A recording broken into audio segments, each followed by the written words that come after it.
Alright, gather around everyone because things are about to get very interesting up in the sky. Imagine two billionaires, one who sells everything from books to bananas and another who wants to go to Mars, having a bit of a tiff. But instead of arguing over who gets the last Tim Tam, they're launching thousands of satellites into space. This isn't a movie plot, it's happening right now above our heads.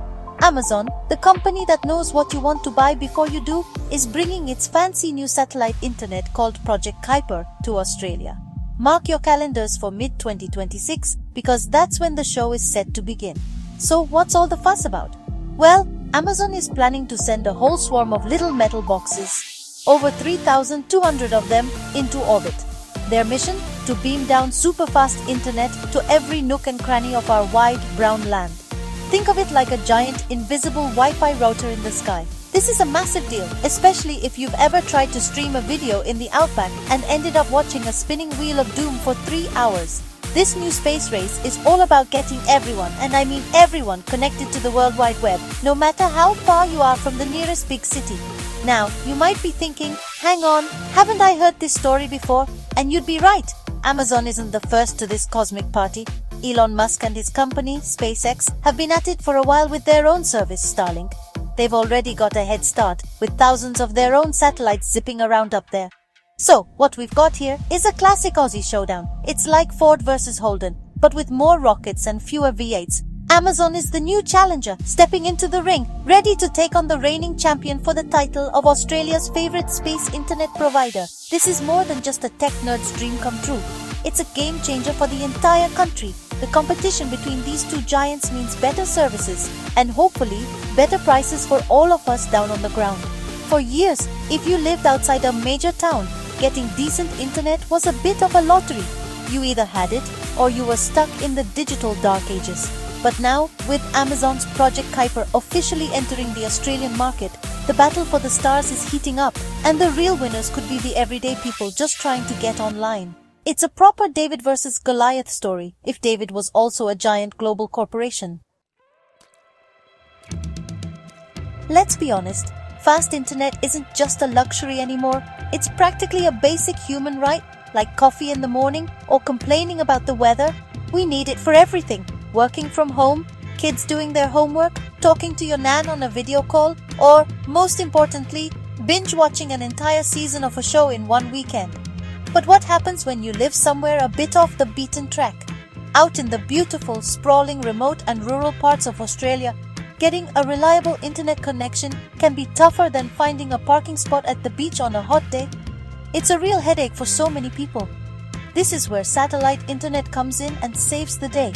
Like a superhero in a cape made of solar panels, traditional internet travels through cables buried in the ground, which is great if you live in a city where all those cables are. But laying those cables across thousands of kilometers of rugged outback, that's incredibly expensive and difficult. It's just not practical. So for folks living on farms in small country towns or in remote communities, satellite internet is the only real option. It completely skips the need for physical cables by beaming the signal directly from space to a small dish on your roof. Think about the difference this makes. For a small business owner in a rural town, it means they can finally sell their products to customers all over the world. For a student, it means they can access the same online learning resources as kids in the city. For families, it means staying connected with loved ones who are far away. Fast internet opens up so many doors that were previously shut for people in remote areas. It levels the playing field, giving everyone a fair go at participating in the modern digital world, whether they're in Melbourne or the middle of the Kimberley. So, when you hear about Amazon and SpaceX launching all these satellites, it's not just about two billionaires having a space race. It's about closing the digital divide. It's about ensuring that your postcode doesn't determine your access to opportunities.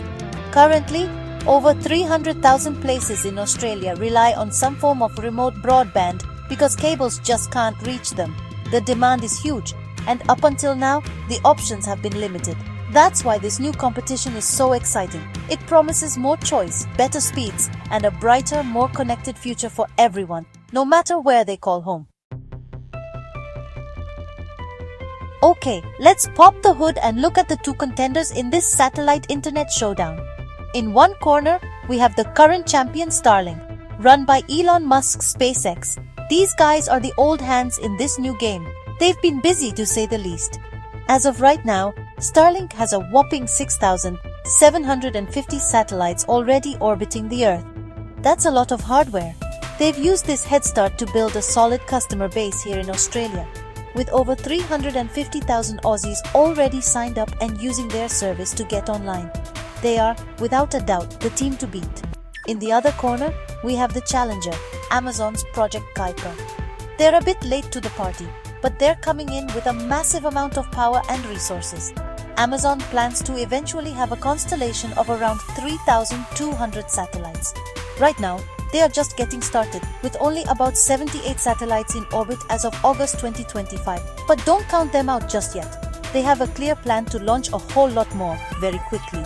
Their goal is to have half of their fleet, about 1,600 satellites, up in space by mid-2026, right when they plan to launch their service here in Australia. So how does it all work? Both companies use a similar idea.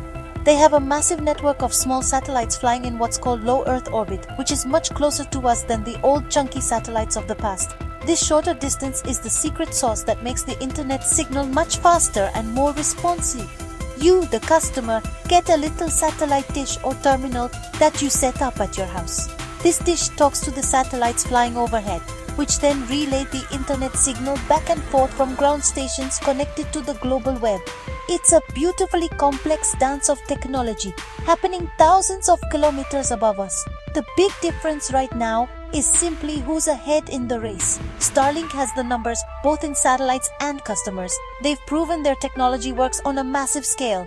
Kuiper, on the other hand, is playing catch-up, but they have a secret weapon, Amazon's massive global logistics and customer service network. One thing we still don't know about Kuiper is how much it will cost, or what their customer dish will even look like. Starlink has set the bar, but Amazon could come in with a competitive price or a simpler setup to shake things up. The race is far from over. Now here's where the story gets a uniquely Australian twist. You see, Amazon isn't coming to Australia all on its own. They're teaming up with a very familiar name, NBN company. Yep, the same people behind the national broadband network that's been rolling out across the country for years. NBN Co. already provides a satellite service called Sky Muster to those 300,000 plus remote locations we talked about. But they're always looking for ways to make it better, faster and more reliable for everyone. This partnership is a huge vote of confidence in Amazon's new venture. This team-up is a win-win situation. For Amazon, partnering with NBN Co. gives them instant access and a direct line to the exact customers who need their service the most. NBN Co. knows exactly where these internet-hungry households are. For NBN Co., it means they can use Kuiper's next-generation technology to supercharge their offerings for remote Australia. They're hoping Kuiper will help deliver much faster speeds, with Amazon talking about potential speeds of up to 400 megabits per second, or even 1 gigabit per second. That's not just fast for the outback, that's fast for anywhere. Even though Amazon has had a few launch delays getting their satellites into space, the folks at NBN Co. seem pretty confident. Their CEO, Andy Jassy, recently said he's very hopeful they can get the service up and running for a trial by the end of this year or early next. This is great news for the tens of thousands of people currently using NBN's existing satellite service. It means a significant upgrade could be just around the corner, bringing them into the fast lane of the information superhighway. It's all about making sure that life in the bush is just as connected as life in the city. So as we look up at the stars, the battle for our internet is just beginning. On one side, you have the established pioneer, Starlink, with its massive fleet and happy customers. On the other, you have the powerful newcomer, Amazon's Project Kuiper, backed by a global giant and partnered with our own NBN company. We still don't know what Kuiper's prices or user terminals will be, which are huge pieces of the puzzle. But one thing is certain, more competition is fantastic news for consumers. It means more innovation, better service, and hopefully more affordable prices for everyone. The stage is set for an epic showdown. So, who do you think will win the great Aussie satellite internet race?